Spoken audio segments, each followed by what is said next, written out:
This is how I made a temporary shelter using woodland materials. First and most important is to create a good foundation. I picked 3 main branches that'll hold up the small den.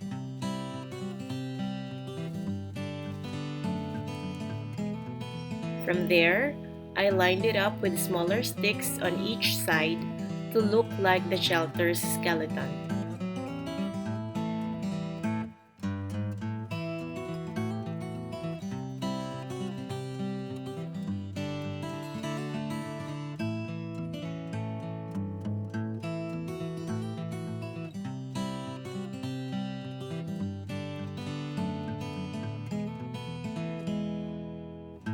Next, I gather dried leaves to cover up the structure.